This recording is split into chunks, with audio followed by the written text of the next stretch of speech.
আসসালামু আলাইকুম সুপ্রিয় দর্শক, আমরা যে ফার্মে আসছি এই ফার্মের বাচ্চা পেপার ওপর আছে বা বোর্ডিং পিরিয়ডে আছে। এই বাচ্চার বয়স হইতেছে আপনার 30 থেকে 35 ঘন্টা। এই এখন আপনাদেরকে আমরা যে মেসেজটা দিতেছি যে শীত শুরু হয়েছে, আপাতত শীতের মৌসুম কিন্তু শুরু হয়ে গেছে। গ্রামগঞ্জে যারা বসবাস করি তারা অনুধাবন করতেছি যে কুয়াশা পড়তেছে বা শীত শুরু হয়ে গেছে। এখন আপনাদেরকে যদি দেখেন উনি পেপার উপর বাচ্চা রাখছে, কমপক্ষে পেপার উপর বাচ্চা রাখবেন 48 ঘন্টা, যদি পারেন 72 ঘন্টা, সর্বনিম্ন 48 ঘন্টা রাখার চেষ্টা করবেন। গরমের মধ্যে 24 ঘন্টা রাখবেন না। এখন এই যে পেপারের নিচে যে যে আপনার আমরা যে ব্যবহার করি, এই যে ধানের চিটা, এই যে ধানের যে চিটাটা, এই ধানের চিটাটা এখন কত অনুপাতে দিবেন?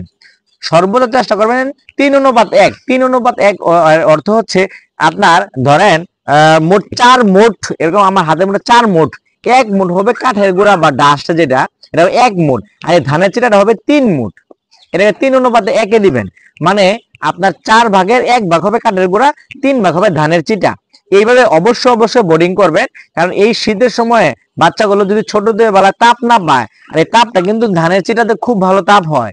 এই যেটা যদিও ভিজে যায়, অনেকে বলে এটা ভিজে যায় কারণ আমি ইউজ করি না, কিন্তু এটা বোকামি। আপনি ভিজে গেল আপনি এটা ভালো তাপ উৎপন্ন করতে পারে, কিন্তু কাঠে গোড়া করতে পারে না।